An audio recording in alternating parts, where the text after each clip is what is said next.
Yeah, what up, everybody? It's NYMX, aka Linux, or you can just call me X, but it's your boy. Yeah, your boy.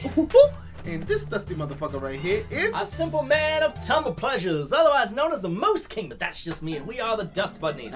Ladies and gentlemen, I am trying to find one more egg so we can talk to that 1,000-year-old man and keep that shit moving along. Yes. Oh, God. My brother, so... I know I got a chance to talk about it in our Banjo episode, which everybody got to see, but how do you feel about Game of Thrones' final episode? Well, I'm on the opposite fence as everyone else, or the majority of the internet. Again, I do feel it was rushed, but I'm not as mad as everybody else. Right.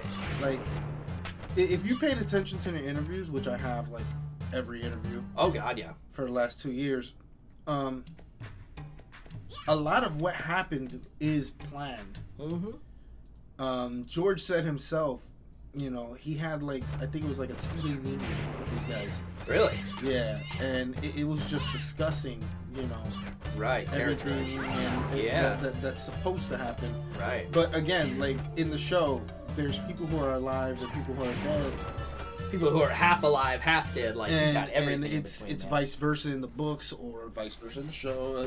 You know, so the way they get there is a little different, but the majority of what we saw supposedly, I don't want to say the majority, but a lot of what we saw. Right. A lot of what we saw is going to go that way. Right. Or it's going to end up there.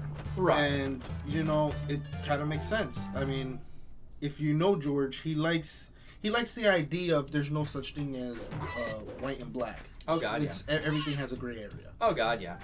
Shout out to Gray Area. She's amazing with her videos and her positions. Oh, yeah? Yeah, she's read the books several times. Oh, no shit. She's watched the show several times. So she knows, kind of. Yeah, thing. like... No shit. All right. Yeah. So that's why I said shout out to Gray Area. Right.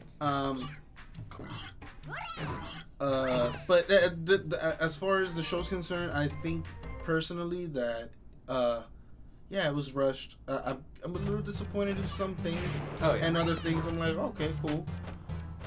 Like for example, the way Rhaegal died. Yeah. I am disappointed by that. Oh, yeah. Because not for nothing, Rhaegal deserved a lot better than that. Yeah. You know, to just get killed by scorpions like that was just... Yeah, they just kind of tossed him out. It's like, yay! And not for nothing, you're on a dragon, you're flying, you have the high ground, plus you have vantage point. How did you not see those ships?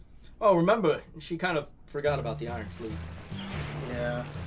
But even besides that, you could forget about it and still see them. Right? Seriously. You know, like, it's not like you couldn't see that. Exactly. There could have been a lot more that she could have done to kind of avoid what happened. I completely agree. You know, the last few seasons have just been their own thing. You know what I mean? No. It's like you said, you can justify the character arc as a whole, which is great, you know, because it's true that the character arc in and of itself was fine. I mean, how we got there? Look, here's my thing, and I ask you guys, like, really put yourself in her shoes. She just lost what essentially was her best friend. Yeah. She lost her first real protector. Even though he betrayed her and everything, she forgave him. And she loved him in a different way. She loved him like a brother, rather than a lover. And he loved her as a lover rather than a brother. But she still loved him. Not, you know, in love, but she had love for him. She had love for him, absolutely. And you saw him die, and he died protecting you. And and now you lost your best friend, and you lost your second child, and your advisors are turning on you, and your lover is now has the potential of taking away the one thing you've wanted. Even though he says he'll never do it, she just can't trust him like that. It's a liability. You know, it's a liability. Yes, she's been with him for like a year or whatever, or a couple months, but technically the relationship is still kind of hidden because look what it took for them to start kissing and everything. They had to go away from Winterfell. And so, I mean, they're already hiding their relationship, kind of, except for the people who know. Which, if you notice, not everybody knows. Only Sansa, Arya, Tyrion, Varys, and what's his name? I forgot the other guy's name. Davos. Davos, Davos, yes. Because Jorah kind of got the hint, but he suspected it rather than knew. Right. But check that out. Not only are you guys related, but he has potential of taking away the one thing you love. But you're deeply in love with that person. And the irony is, look at how much of her desire for the throne has over-encompassed her life by that point. So I mean, in that position where you're losing everyone and you're down to nothing, in that moment when she said it'll be fear, then she kind of told you, I have nothing else. Oh yeah. You know. Oh yeah. She's telling you, like, I don't have love. I don't have none of that left. John, honestly, if he would have just continued to kiss her and deal with the fact that he's a Targaryen, he's kissing his aunt, which I mean, I know it sounds horrible to say. Yeah, right. Just deal with it, man. Just keep kissing your aunt, man. But in Targaryen standards, that's a norm. That's normal. Yeah. And I know him as a Stark couldn't do it. But he's more Targaryen than Stark if you really think about it. Of course he Personality-wise, he's more Stark. Personality-wise, yeah, oh yeah. But realistically, bloodline-wise, he'd be considered more Targaryen. Oh, of course. And I mean, well, wouldn't it be half and half though? No, he would be he would be half. Yeah. But as far as the way they saw it back then, you are what your father is. Oh yeah. You know what I mean? So that's why Daenerys having a kid by what you call it, the Dothraki were willing to follow her no matter what because she's not only the wife of the cow but she's about to have his kid, which will probably be the next cow. You know what I mean? Yeah, the steed that will mount the world. Yeah. Yep. So you had a lot of that, but anyways, if Jon would have just continued kissing her, he probably could have saved thousands of lives. King's Landing. Yeah. Thousands of lives. Yeah. But the Stark in him just couldn't do it, and it's just funny. But yeah, realistically speaking, and if you look at her character arc, it makes sense. But again, it was definitely rushed. Oh god, yeah. Even with the amount of time we had, you know what I mean? Oh god, yeah. The first 2 episodes, honestly, if you ask me, if you would have made the first 2 episodes just as long as the last 4, it probably wouldn't have felt as rushed because we would have had the extra 20 minutes for each episode. Absolutely. And that's 40 minutes worth of stuff. Absolutely. Absolutely. That would have been a whole different volume. Any amount of more time that they could have spent really hammering out these details would have helped it, Yeah. I've said it and I'll keep saying it. Game of Thrones Season 8, its major flaw was its script writing. Everything else was on point. The actors, the choreography, the cinematography, everything else was going for that show. But the script just fell apart. I kind of agree. Agree. The problem is you don't have George doing the dialogue. That's one of the biggest things. For a lot of people, Game of Thrones fell off at season 5 and on. And season 5, yeah. Though I don't necessarily agree with it because season 5? Yeah, no. Well, for some people, season 5 and on, and for others, it was season 6 and on. Right. Then you have, every other season. But right. I'm one of the people who still had faith in the show, and I understood half the things they're doing. Yeah, of course. But yes, of course, the writing and the script itself, like the talking of it, was never going to be as good as it was in the books. Ew. Because it's not George writing it. It's not. But then even just in the way they handled the conversations, you know what I mean? Like the actors did themselves the best they could to bring those scripts to life. You know what I mean? To really push what was going forward. But even still, with the last season, there just wasn't enough dialogue to really. Like Jaime, let's take Jaime's arc, for instance, right? Right. Jaime's arc came full fucking circle, right? And realistically, I can see that happening for Jaime as a character. But there wasn't enough devices set up for the character, or, there wasn't enough time given to the slow transformation backwards, essentially. Yeah. Could I see him ending up with Cersei? Absolutely. With everything that they've gone through and all the times, even he said it himself, everything he's done for Cersei. In the back of his mind, it's deeply rooted into who he is, right? Mm-hmm. This is not to say that he doesn't make his own decisions, for instance, saving all the lives of King's Landing by killing, the king and becoming the Kingslayer. Well, think about it. Jaime's mother, before she gave birth to Tyrion and all that, she caught Jaime and Cersei. Yep. She caught them. Yep. And they kind of got separated because of that, right? But when their mother died, even though, Cersei still was heartbroken, destroyed, and so was Jaime. Right. But Jaime wasn't as, vindictive as she was. No. But it also gave them a chance to be together. And... they shared a womb. Yeah, that was always Cersei's Cersei's pitch, yeah. We came into this world together, and they shared a tomb. Yes, they did. You know, Yes, they did, man. It's poetic, absolutely. Yeah, but at the same time, it's disgusting. George has a thing for that also. He has a thing of making things go full circle. Yes, he does. Which is, again, perfect. You know what I mean? Like think about it. The story we got started off with the Targaryens not on the throne. Mm-hmm. How did the story end? Targaryens not on the throne. You know what I mean? Jon, he started the season by what? Going to the Night's Watch. The show ended with what? Him going to the Night's Watch.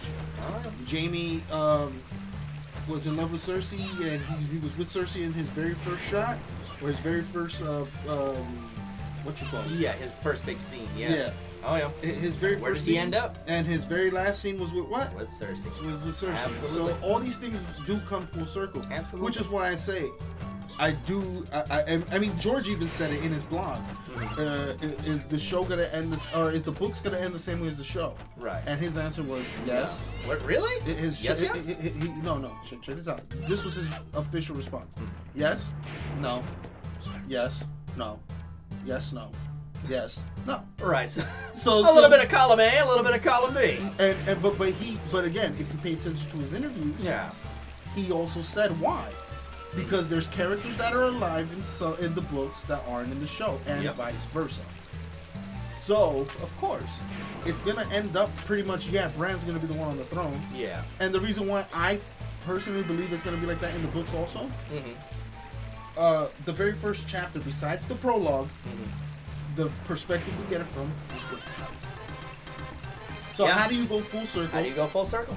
Without ending it in Bran's perspective. And, symbolically, I understand, why Bran got the throne, for instance. You know what I mean? Being the teller of stories, being the one who would know these kind of things. It makes sense to put him in. But I still disagree with the fact that he has the best story.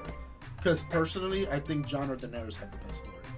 I think what they were going for is not for their personal story, but rather the stories that he encompasses. You know what I mean? Right. Like, he technically has all of their stories because he knows their stories kind of thing. So I agree that, as a character, Jon and Dany definitely had better character, definitely had better character overall aspects.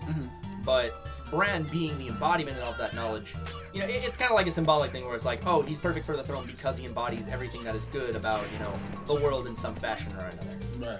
I have to remember where the fuck that mouse is. I don't remember where the fuck the mouse is.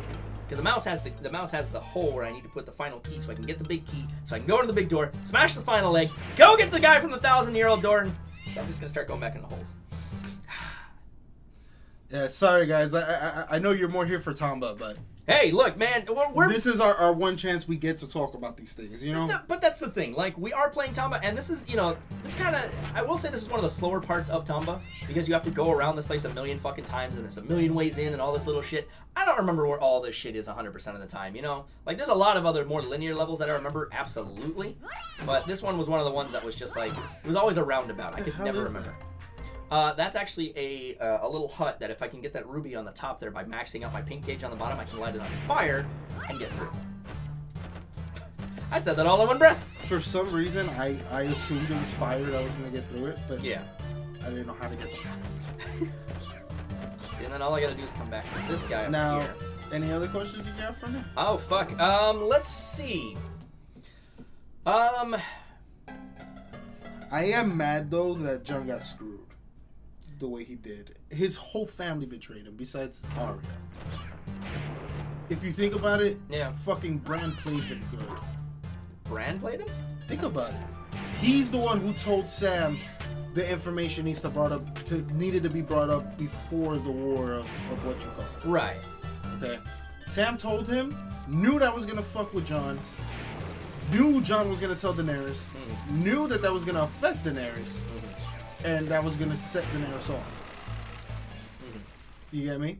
Because Bran might not be able to see the future, but he can see glimpses of it.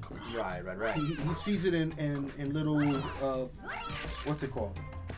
In little glimpses. Yeah. The future, and then the past he can literally pull out like a fucking book. Yeah. So that's kind of messed up that he did that, because at the very end, spoiler alert if you haven't seen season 8. I mean, this whole episode. And honestly, if you haven't seen season 8, what the fuck is wrong with you? You should have already seen it. I mean, look, I was gonna put a spoiler warning right at the beginning of this episode. Yeah. Like this whole fucking episode's a spoiler.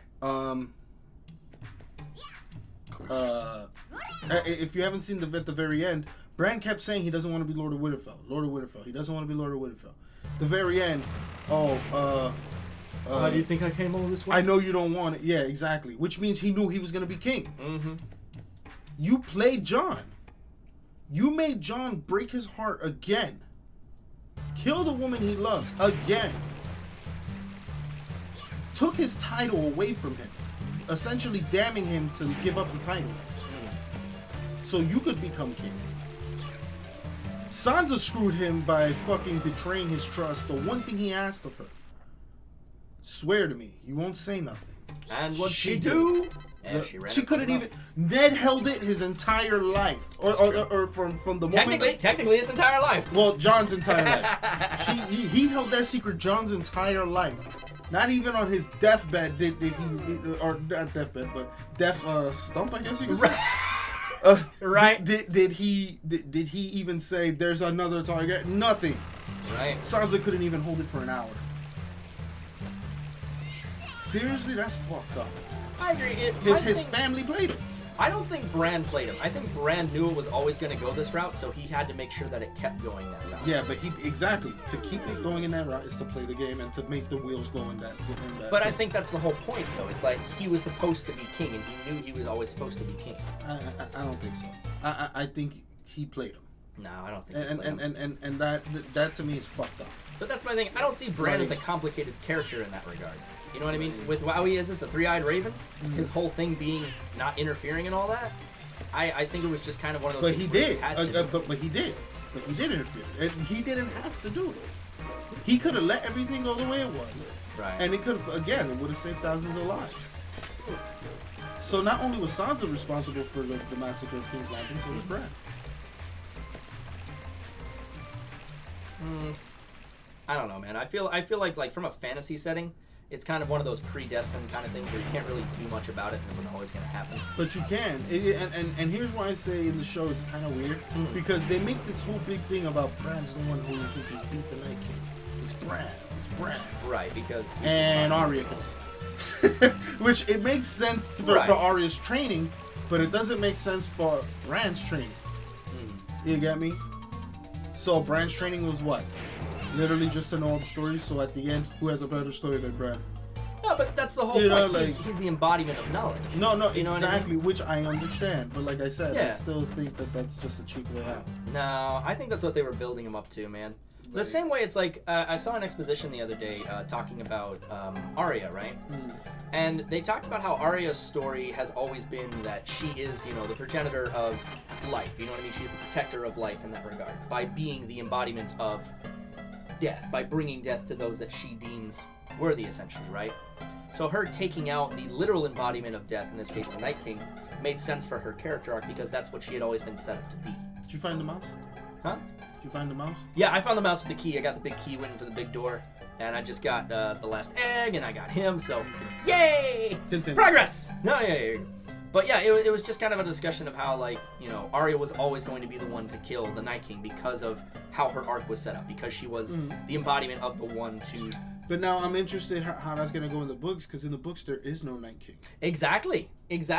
You know what I mean? There's so many little changes that are going to come now, and it's like, what do we do? But that's not even a little change. That's a huge change. Oh, God, man. Catelyn Stark, not being who she is in the books is a huge fucking Lady change. Stoneheart? You know what I mean? Like, there's so much shit, man. So much fucking shit. So that's what I'm saying. I mean, personally, I feel like he got played. And I've seen plenty of memes saying the same thing. Like, yeah, sorry, Aegon, or whatever your name is. Right. Or Aegon, whatever your name is. Right. Yeah, that's right. I stole your title. The thing with the memes, though, especially with the memes, especially the stupid ones I fucking share, man, like, they're purposely blowing the story out of proportion. Yeah, but I mean? but to be honest, when I was watching the episode, I felt that. Yeah? Yeah, I genuinely felt that. Man. I was pissed. I was like, what the fuck, Bran? Yeah, no, I didn't get that vibe at all, man. Like, you played him. Like, seriously, think about that. Why was it so important that he knew before the war? Why couldn't he know after the war? Because Bran is the type of character who's been set up to know more things than everybody else. So when he says something, it's important. No. It's okay to know him. Why did Jon have to know before the war? Bran had a reason. It's one of those. That was his reason, was to throw the wrench into the fucking thing. I don't think it was to throw a wrench. I think it was always meant to happen that way, and that's why Bran picked the times he did to say what he said. I feel that was bullshit. That's the joy, and that's one of the unfortunates of Bran's character. You know what I mean? We never get proper explanations for how his powers are supposed to influence the world. You know, because like even if we run back to the three-eyed raven before him, right? Mm-hmm. That man had all this knowledge, all this wealth of knowledge, and knew all these things. But he was never as emotionless. He was never as emotionless, and he had never directly interfered with the world the same way Bran was supposed to. Exactly. You know what I mean? Which is why I said, Bran, what the fuck? You fucked him. Because you're not supposed to do it. As the three-eyed raven, your job is to know. Your job is to beat the Night King. That's your job. Mm-hmm. What the fuck does that have to do with you being king? That's more greed, if you ask me. But again, Bran has kind of given up most, worldly notions at this point, That's Except to become king. But I think that's part of what he was destined to become, and that's what he knew.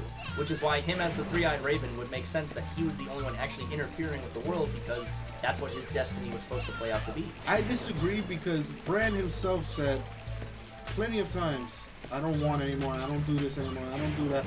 I'm the three-eyed raven. That's all I do. I live in the past. I agree. So, the best idea is to have a guy who lives in the past deal with the future. I understand the aspect of learning from your mistakes. That part I understand. Right. But for a guy who's not even going to be around most of the time because he's too busy looking at the past, why are you king? He would have been better as someone on the king's council rather than the king. I completely agree with that. I do completely agree with that notion, specifically that last part. But I think the only issue is that with someone like Bran, it's kind of like a Jaime Lannister thing, right? Where it's like his character arc was not handled well at all late game, And especially with how his setup, especially back in the early was, season 1 through 4, right? When they started taking the reins with Bran and really pushed him into that position of power, the showrunners had already started doing their thing. So if anything, I think what it was is what I think it'll be is in the books, as I think they'll probably push Bran hopefully to the council, because that's where he would be more befitting, absolutely. Right. And obviously, from a figurative standpoint, having the stories, learning from the past makes you a better king for the future, and it does, but it doesn't, kind of thing. You know what I mean? Yeah. Like, it's fitting, but it's not. Like, they could have made a better choice, absolutely. And I still think it's very fucking funny how Sam's like, we must do democracy. Ha ha ha ha! Tyrion's like, we must do democracy, just slightly different, and it works. Also, I found a plot hole. Go for it. Man, they're all over the place. No. But tell me if this doesn't make sense. Go for it. Okay, supposedly, if I'm correct, and tell me if you remember this yourself, when Ed showed up at Winterfell in episode 2, season 8, he told Jon pretty much that anybody who's not here is pretty much part of the army, right? There was nobody in the Night's Watch with him except that group that, remember, he was supposed to be with. So the Night Watch was supposedly dead then. The Night's Watch had pretty much ended. Right. But did it because those people were alive at the time, right? Sam, being alive, is part of the Night's Watch. Right. Why is he on the King's Council? He gave up all rights, all claims, all titles. But yet he was allowed to show up at the end meeting as a maester. No. Before he was a maester, because he was part of that council of the lords of Westeros. True. That had to vote. True. He was. So he broke his vow without saying he broke his vow. So he should have never been maester or even on the King's Council, because he's supposed to go back to the Night's Watch. I mean, but... Plus, he also broke his oath of never fathering a child. He did. He broke a lot of oaths, man. Yeah, he never said he was leaving the Night's Watch. He never But now all of a sudden, you're a high maester in Westeros, in King's Landing? You were supposed to go back to fucking Night's Watch. I agree. And then if the Night's Watch was dead, who was those two guys right? taking Jon all the way up? Right? All the way up to what you call it? I got one for you. Ready? You know why he was a part of all that? Because the dude who played Sam is an important character in the show. And that's why he was there.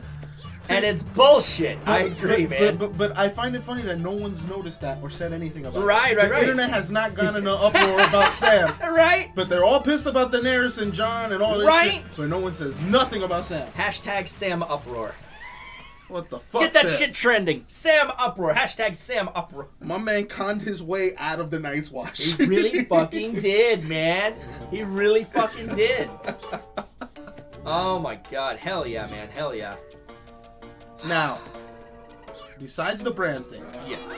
I still feel John got fucked. We can go over every single character's story. Trust me, I am down. John got.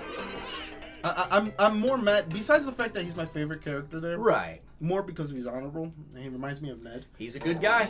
It bothered me to see him like have to give up everything like that. You know, Aye. he did it again. Yes. Again, he was selfless for everyone.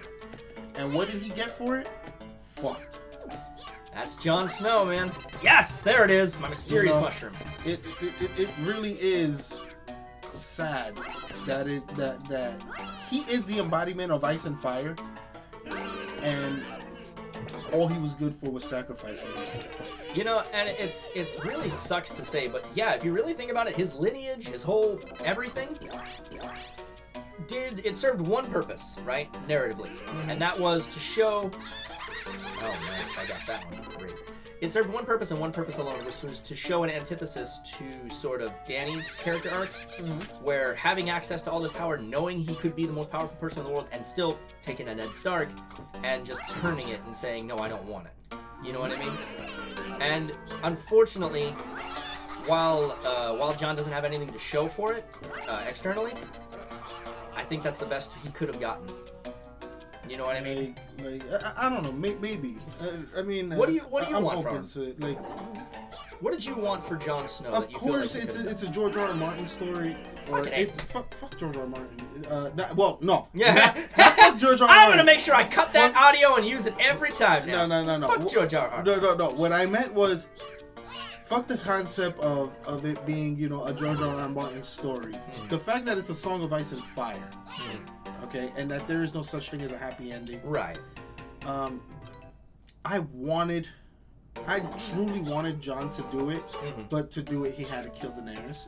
Right. And for a second, I thought that's where they were going to go. And I was going to be like, well, yeah, he's king, and he's not going to be happy about it. But he'd do it, yeah. Yeah. He had to do it. Right. He was kind of forced in it. That's where I wanted it to go. Right. But then when Bran just, he's the king, I was like, what the fuck, man? But again, since it's George's story, right, I kind of was like, all right, I see that. Subverted expectations. I understand. It's like, again, it's one of those things. I understand how we got here, but I'm not happy about it. Yeah. So it's like, that's where the bittersweet part comes in. Like, I remember it was you who actually told me about that, how that was his plan. Yeah, was to go the bittersweet route, man. His own words was that the ending's gonna be bittersweet. Yep. And it sucks. It sucks that it had to go that way for one, but it would have been more interesting to see that descent rather than just getting that descent shoved in our face. You know what I mean? Right. I forgot there's that golden flower back there. Damn it. Oh, fuck. But in the meantime, guys, brush that dust off your shoulders. Brush that dust off that beautiful ass subscribe button. If you really like what we do here, comment, riddling that bell, and drop us a tip on Patreon. Watch for the dust fall in these spiralling credits, and we will see you guys in the next episode of Tomba. I'm gonna find the fucking pig by the next time. Just you watch. Peace out, guys. Why'd you fuck Jon?